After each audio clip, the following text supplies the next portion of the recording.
Com honras e dignidade, príncipe imperial é sepultado em São Paulo. Segunda-feira, 18 de julho de 2022, no dia em que se faz memória dos 181 anos da coroação de nosso último imperador de facto, Dom Pedro II o Magnânimo, foi sepultado em São Paulo seu trineto e de jure quinto imperador do Brasil, Dom Luiz Gastão de Orleans e Bragança, falecido na última sexta-feira, no dia 15 de julho. Mais do que uma família e toda uma nação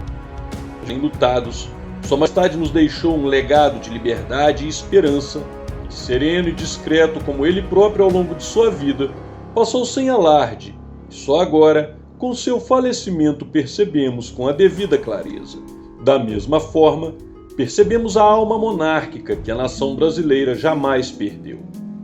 Diferente dos outros países sul-americanos, o Brasil tornou-se independente como uma monarquia. Foi graças a ela que preservou a unidade e a integridade nacional, tornando-se o único caso no mundo todo em que a totalidade das colônias de um país em um continente deu origem a um único e gigantesco país, o Império do Brasil. Após um período de grande prosperidade, a 13 de maio de 1888, a princesa Isabel, regente em nome de seu pai, o imperador Dom Pedro II, sancionava a lei para cuja aprovação empenhara os seus maiores esforços. A Lei nº 3.353, de 13 de maio de 1888, conhecido como a Lei Áurea, que aboliu em definitivo a escravidão no Brasil, que gerou descontentamento em uma grande parcela da elite econômica e política do país, levando a um golpe de Estado em 15 de novembro de 1889, derrubou a monarquia e instaurou esta república sob a qual vivemos hoje. A Constituição Imperial foi revogada, os primeiros 2 presidentes da república governaram através de decreto, e o decreto número 1 dizia em seu artigo 1º, que fica provisoriamente proclamada e decretada como forma de governo da nação brasileira, a República Federativa, e dizia que seu povo seria consultado sobre a forma de governo a ser adotada. Porém, ninguém daquela geração jamais foi ouvido a esse respeito. É por esse motivo que dizemos que os herdeiros de Dom Pedro II, a começar pela princesa Isabel, são imperadores de iure, ou seja, por direito, uma vez que a soberana vontade popular jamais referendou a mudança de regime. Mas se pela força das armas, a chamada República da Espada consolidou seu poder, a um saldo de cerca de mais de 15 mil brasileiros mortos, a alma monárquica do Brasil sobreviveu ao golpe, às perseguições e ao tempo, e justamente os funerais de nossos soberanos e seus herdeiros é que disso dão maior testemunho. Após a família imperial ser banida do Brasil e exilada na Europa, na manhã de 5 de dezembro de 1891,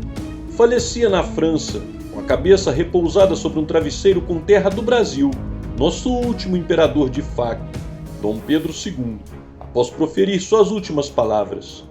Deus, conceda-me esses últimos desejos, paz e prosperidade para o Brasil.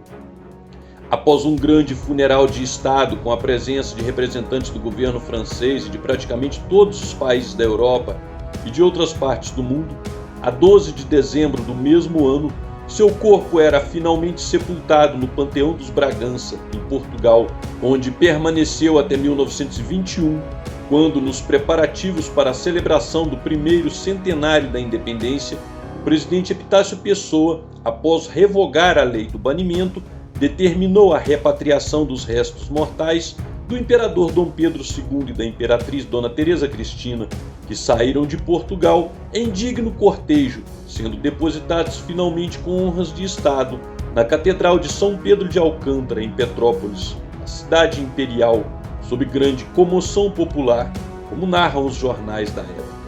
E igualmente grandiosa foi a chegada dos restos mortais de Dom Pedro I, em 1972, para ser depositado na cripta do Monumento à Independência, em São Paulo, onde permanece até hoje, juntamente com os despojos de suas 2 esposas. A cerimônia, presidida pelo presidente Médici, contou com uma imponente parada militar, sobrevoo da Força Aérea, manifestações artísticas e um cerimonial de rica simbologia, no qual, precedido por sua coroa, espada e honrarias, acompanhado de uma chama simbólica que partiu dos 4 cantos do país, percorrendo todos os estados, na presença dos chefes de Estado e de governo do Brasil, de Portugal e representantes de vários outros países, o corpo de nosso primeiro imperador encontrava seu destino derradeiro. No ano anterior, chegava a Petrópolis, em urna sobre veículo blindado das Forças Armadas, acompanhado de grande cortejo militar e sob os olhares de uma comovida população, os despojos da primeira chefe da Casa Imperial Brasileira que não chegou a ser coroada graças ao golpe de 15 de novembro de 1889, a princesa Isabel, e seu marido, Gastão de Orleans, o Conde d'Eu. Falecida 14 de novembro de 1921, a princesa Isabel, bem como seu marido, falecido no ano seguinte, foram sepultados na tumba da Casa de Orleans, em Dreux, na França, onde permaneceram até a transladação. No Brasil, a cerimônia foi feita com honras de chefe de Estado para a princesa e de comandante militar para seu marido. Dragões da Independência escoltavam os corpos antes do depósito definitivo, e guardas de honra do Corpo de Fuzileiros Navais levaram nos ombros os seus despojos para dentro da Catedral de São Pedro de Alcântara, em Petrópolis, onde repousam ao lado dos do imperador Dom Pedro II e da imperatriz Teresa Cristina. Apesar de não ter sido coroada, Dona Isabel exerceu a chefia de Estado do Brasil como regente em nome de seu pai em várias ocasiões, inclusive aquela em que aprovou e sancionou a Lei Áurea, de modo que o vulto e as honras da transladação dos despojos desses 3 primeiros chefes da Casa Imperial Brasileira se devem em partes à sua importância histórica como governantes do Brasil. Porém,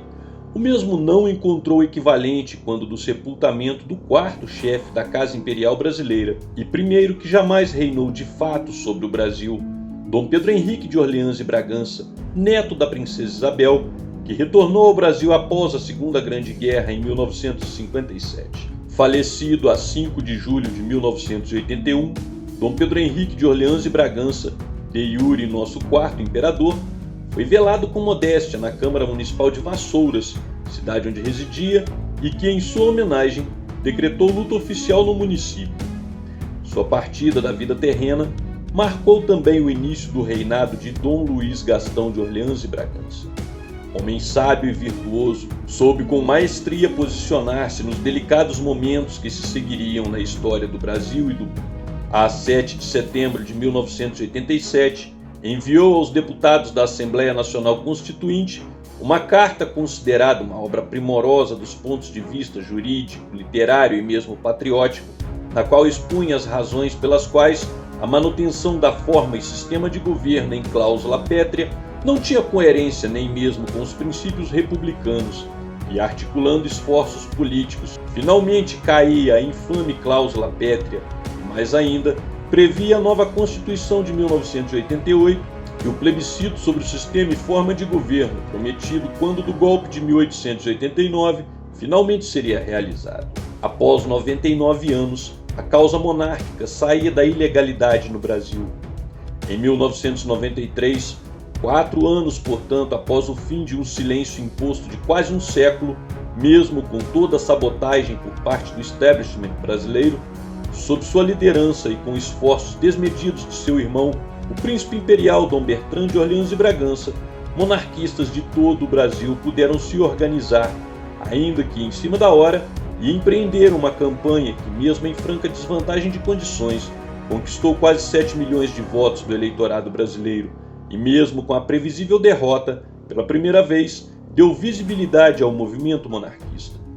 Círculos monárquicos foram organizados em todo o país, resgatando a verdadeira memória da fundação e consolidação de nossa pátria e disseminando a nossa causa que agora, mais do que uma ideia, passara a ser uma possibilidade real, uma esperança. A cada nova crise que se seguia na República Brasileira,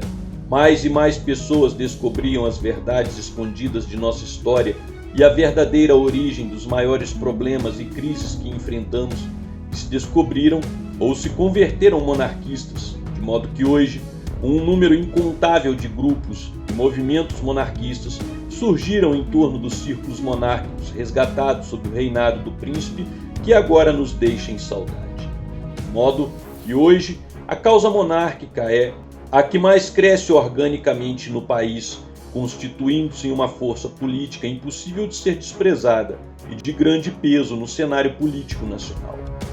Por tudo isso, Dom Luiz Gastão de Orleans e Bragança, chefe da Casa Imperial Brasileira e de iure quinto imperador do Brasil, foi o primeiro em sua condição a ter novamente projeção nacional em seu funeral.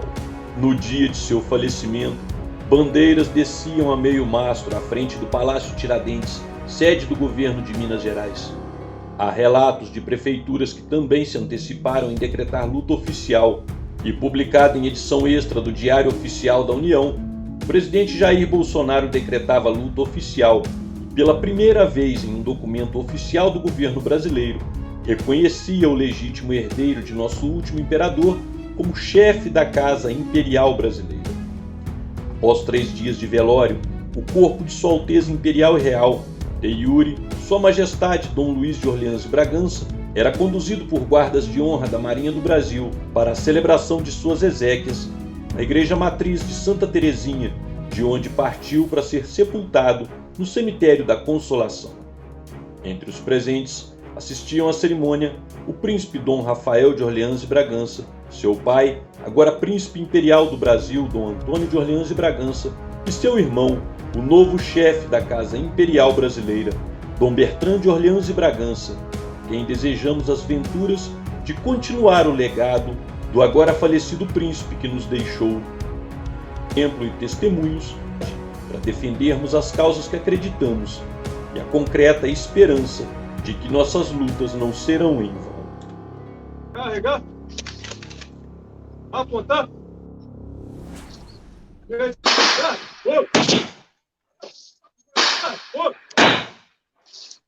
Descansar.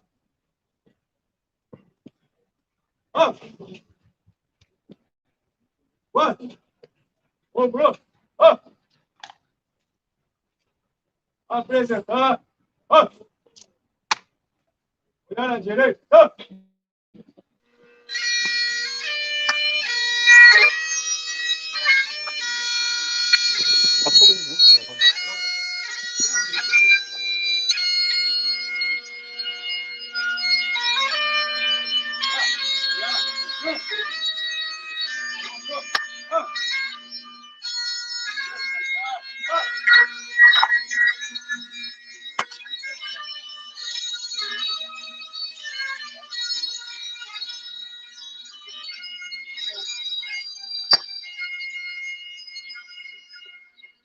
E este foi o Plantão Monarquia News. Curta, comente, compartilhe e inscreva-se no canal. E fique atento às notícias e novidades do mundo monárquico.